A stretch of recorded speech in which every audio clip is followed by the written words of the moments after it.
Good morning everyone. ठीक है, अभी हम शुरू करेंगे इलेक्ट्रॉनिक कॉन्फ़िगरेशन।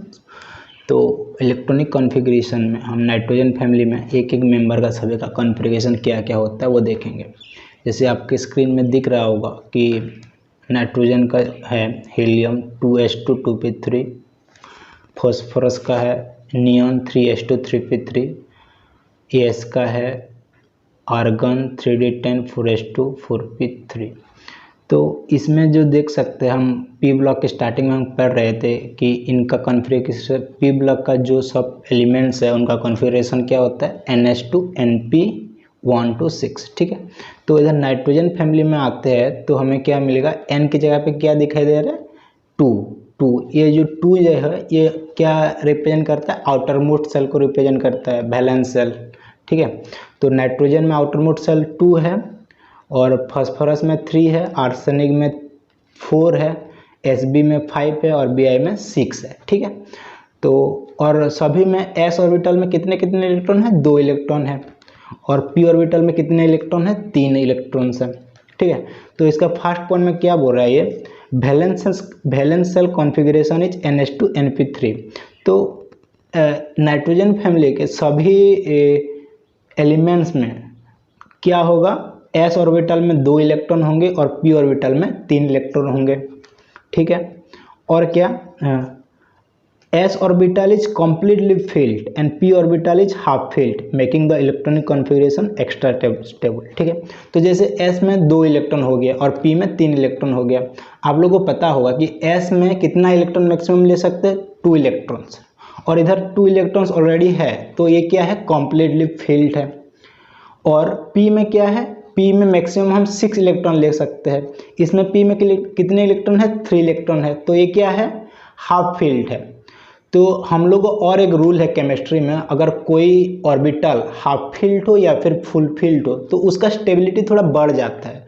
तो इन केस में जैसे नाइट्रोजन फैमिली के हर एक मेंबर में s ऑर्बिटल फुल फील्ड है और p ऑर्बिटल हाफ फील्ड है, तो इनका स्टेबिलिटी, कॉन्फ़िगरेशन का स्टेबिलिटी थोड़ा बढ़ जाता है। ठीक है,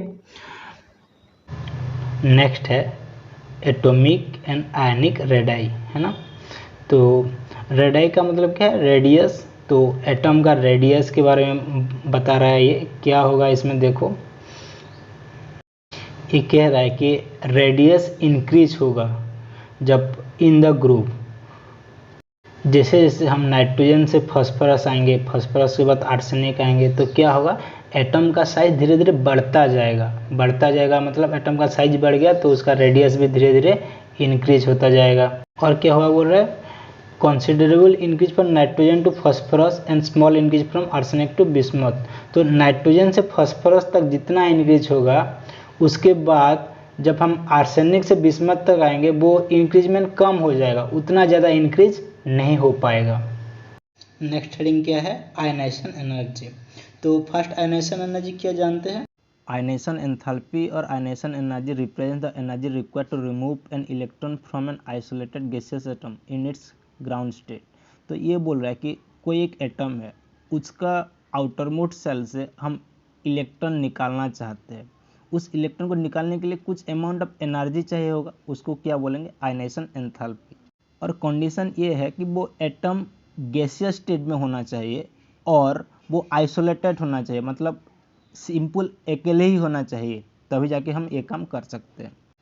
तो फर्स्ट पॉइंट में क्या बोल रहा है कि ionization energy decreases down the group due to gradual increase in atomic size.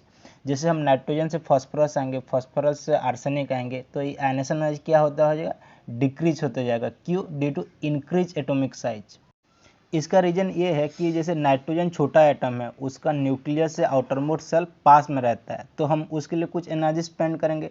जब फास्फोरस में आएंगे उस टाइम क्या होगा, न्यूक्लियस से आउटर मोस्ट सेल थोड़ा दूर में हो जाएगा, तो उस टाइम न्यूक्लियस इलेक्ट्रॉन को इतना ज़्यादा अट्रैक्ट नहीं कर पाएगा, तो हम उसको ईजिली निकाल सकते हैं। फिर जब आर्सेनिक से आएंगे, फिर हमें इलेक्ट्रॉन को निकालने में आउटर मोस्ट सेल से और ईजी हो जाएगा, क्योंकि वो डिस्टेंस न्यूक्लियस से और ज़्यादा बढ़ गया है।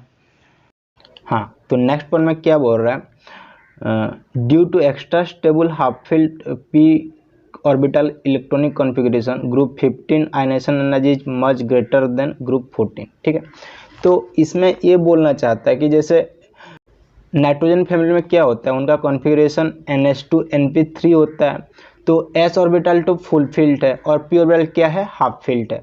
मैं जैसे तुम्हें स्टार्टिंग से बताया था, कोई ऑर्बिटल अगर हाफ फिल्ड हो या फिर फुल फिल्ड हो तो उसका इलेक्ट्रॉनिक कॉन्फ़िगरेशन स्टेबल हो जाता है ना। तो इसमें इस केस में नाइट्रोजन फैमिली का हर एक मेंबर का इलेक्ट्रॉनिक कॉन्फ़िगरेशन थोड़ा स्टेबल है, क्योंकि इनका p ऑर्बिटल हाफ फिल्ड है। और ये किसके साथ कंपैरिजन कर रहा है, ग्रुप 14 के साथ, उसका पहले वाला नंबर मतलब कार्बन फैमिली के साथ। कार्बन का इलेक्ट्रॉनिक कॉन्फ़िगरेशन क्या हो गया, NH2 NP2, और नाइट्रोजन का हो गया NH2 NP3।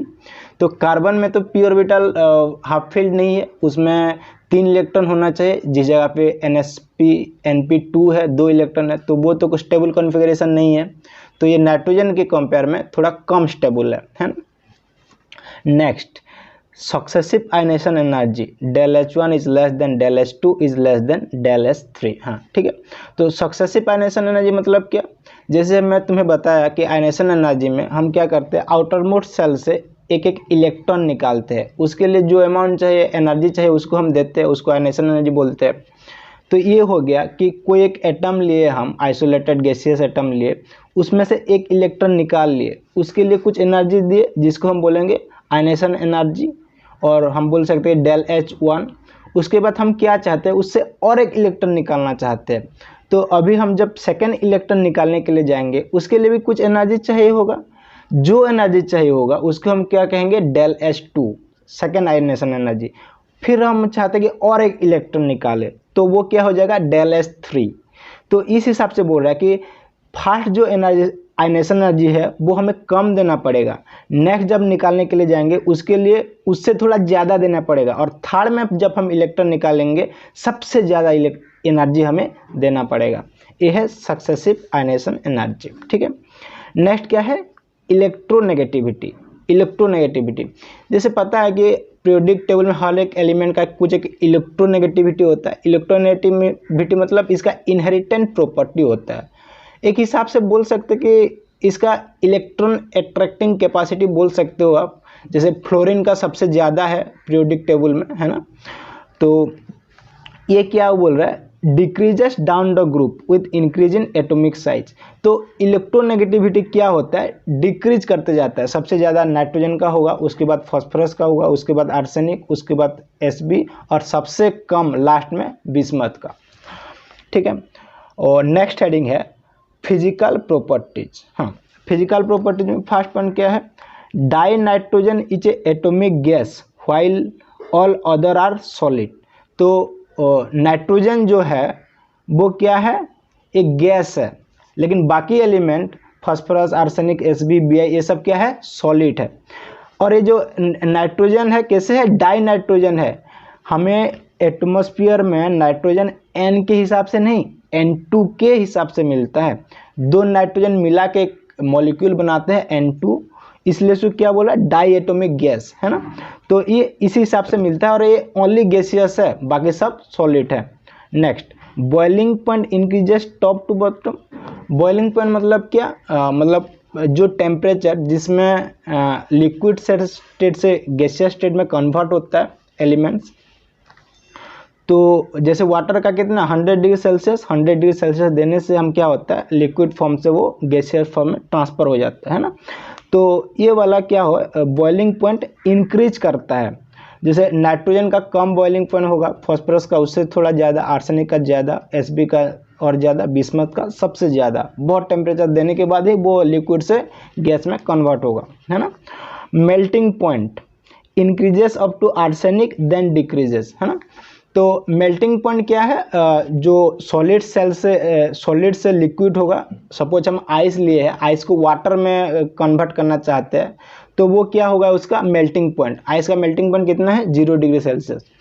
तो ये क्या होता है, melting point increases up to arsenic, तो आर्सेनिक तक इंक्रीज करते जाएगा, उसके बाद क्या करेगा, डिक्रीज करते जाएगा। Next, except nitrogen all elements show allotropy exist in 2 or more different forms, है ना। तो ये बोल रहा है कि नाइट्रोजन फैमिली का नाइट्रोजन के छोड़ के बाकी सभी एलिमेंट क्या शो करते हैं, एलोट्रोपी।